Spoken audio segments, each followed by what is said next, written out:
Book festivals are places for a lot of things to go on. I mean, there are people talking about their creative work, but also people talking about non-fiction work, and people from both of those territories talking about ideas and bringing audiences into that conversation.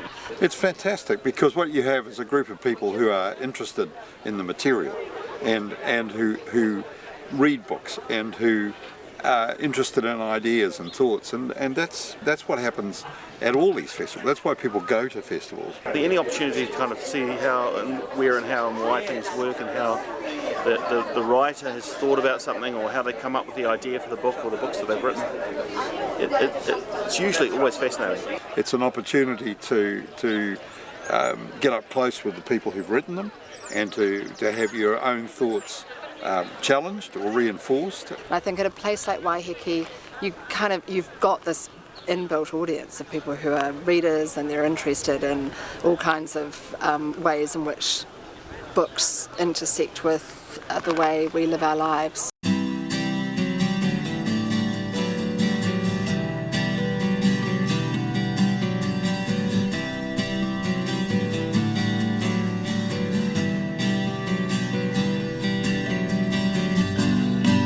A young woman arrives from London, a house in Hampstead, full of writers, poets, artists, all the people, young people that were involved with the world in London.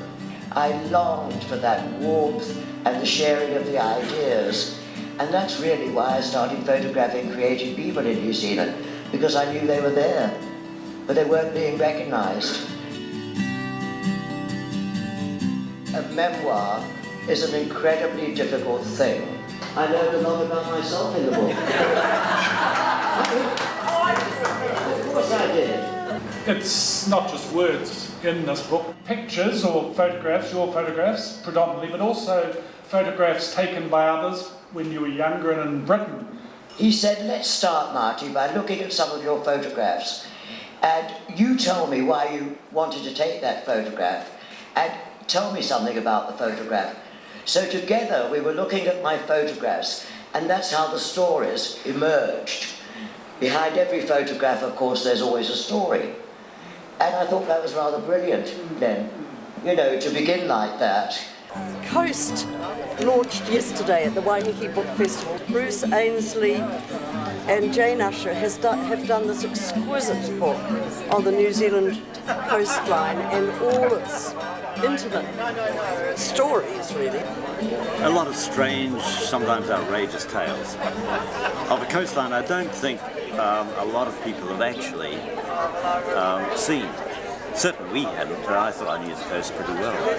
But we discovered a coastline that we didn't know very well and that we were fascinated by. Kia ora koutou, my name's Kiri Eriwata, and I've been here on Waiheke doing a performance, songwriting, vocal workshop with my partner Stephen Matthews. We spent 4 hours talking about lyrical ideas, imaginative ideas, talking about ways to express yourself vocally, express those ideas of writing out into the open, into a performance type thing. When you're being thrown into the situation, just see what thoughts come up, what emotions come up, and just not judge them, but just observe them, because often that is the key to changing something.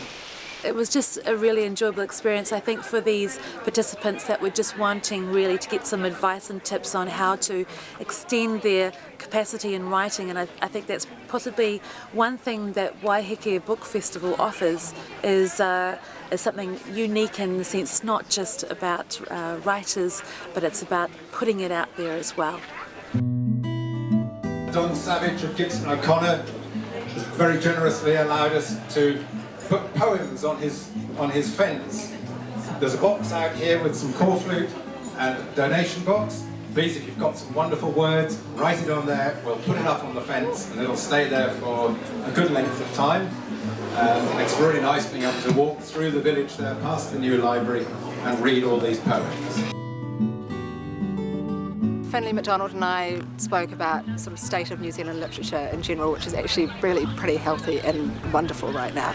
So there's a lot of positive stuff to talk about, but also it's a really changing scene globally in terms of what's going on with publishing and with the different kinds of ways that writing is reaching readers. My name's Nick, and I've come over from Auckland Central Library with my colleague Rose, and we're doing a tutorial on downloadable media, helping people with their devices, how to browse the catalogue, and getting people up to speed with the new technology.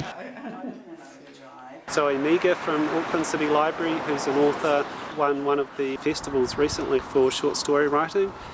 You had the handycam trained on your own face, lip-syncing your parents' argument, brows raised, eyes wide for mama's part, and for your father's a slight backwards tilt of the head, the narrow, slow-blinking eyes that refused passion. Carl, one of the things that we envisaged with the Waiheke Book Festival was going beyond the book into the art world, and it was such a thrill to have you and your exhibition in the gallery at the same time. I'm here with my husband Carl Morn to talk at the Thinking Brunch. I'm a writer and he's a painter, and we're talking about our creative processes and business of, you know, having different artists or different kind of art forms in the house. And that's something that's also quite interesting when you're both making your own work, because there's a degree to which you could tinker, I mean, you know what it's like, you could kind of tinker away at things endlessly, and I think most writers know that when you've taken a comma out, put it back in, taken it out again, put it back in again. When that's happened about 3 times in one sentence, you've probably done the work. People are always interested about how artists and writers work and their relationships with their kind of lives and how they live their lives and their relationship with their work and how they get things done. And it's really quite an important part of people's experience with their books in a way.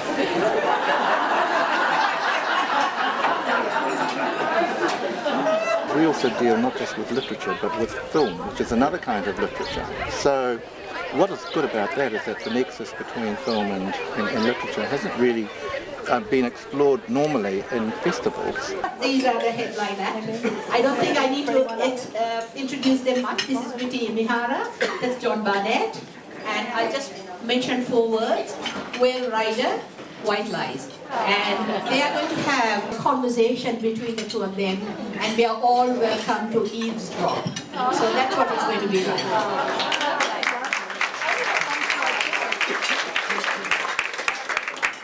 Because my daughters were arriving in around about 8 or 9 weeks, I wrote A Whale Rider in New York in 6 weeks. I have tried to write novels that take 3 years and 4 years. Do people remember them? Yeah. No. This is a terrific occasion, and the intimacy of this kind of festival is very satisfying if you're a speaker, you know, because when you go to a big festival and there are thousands of people, you're actually disengaged. I just kind of wonder how it is for a fiction writer to write stories that may have a life in another format, which do you imagine at the time you're writing, or is that something that is subsequent to the writing? They certainly do. Although I could never imagine how a Whale Rider could be made. I honestly didn't think that anybody would be able to make a movie out of it. And again, that was one of the reasons why it took so long to find what they call the emotional centre of that story, and to create out of it, you know, a film. For instance, the book is not told from the point of view of the young woman, it's told from the point of view of her uncle. So there are a lot of changes between fictional narrative and film narrative that we're unaware of until we actually get into that business. Were you happy with the movie, the way it was? I thought that the movie crossed so many boundaries and was so dangerous, and at the same time was so ambitious and adventurous, that I wanted to follow all of the various implications right to the very, very end. You have to remember that you're telling somebody's story, but you're actually going to tell it in a way that you want the whole world to be able to understand it.